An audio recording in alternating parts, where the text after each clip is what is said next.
Hi friends, welcome to rich food. இன்றைக்கி என்ன பார்க்க போகிறோன்னா 7 நாளைக்கு 7 விதமான ஸ்கின் க்ளோயிங் ஜூஸ் தான் பார்க்க போகிறோம்.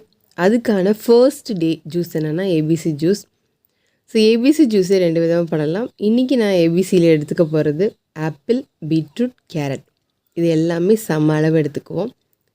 சேம் பவுலில் ஆப்பிள் எடுத்திங்கன்னா அதே பவுலில் பீட்ரூட், அதே பவுலில் கேரட் எடுத்துக்கோங்க. நல்லா தண்ணி ஊற்றி மைய அரைச்சிட்டு வடிகட்டுனீங்கன்னா அப்புறம் என்ன, skin glowing juice ready. Skin glow ஆகணும், பிரைட் ஆகணும், அப்படி இருக்கணும், இப்படி இருக்கணும், க்ரீம் வாங்கி போடுறதெல்லாம் இனிமேல் தேவையில்ல. இந்த மாதிரி ஜூஸ் குடிங்க, சூப்பராகிடும். டியூஸ்டேக்கான நெக்ஸ்ட் டே ஜூஸ் நாளைக்கு பார்க்கலாம். அதுக்கு முன்னாடி என்னோடய சேனலை மறந்தாமல் சப்ஸ்கிரைப் பண்ணிட்டு பாருங்கள். நீங்கள் பண்ண சப்ஸ்கிரைப் தான் என்ன மேலும் மேலும் வீடியோ போட மோட்டிவேட்டாக இருக்கும். நீங்கள் கொடுக்குற ஆதரவுக்கும் கொடுக்க போகிற ஆதரவுக்கும் ரொம்ப நன்றி. நெக்ஸ்ட் வீடியோவில் பார்க்கலாம்.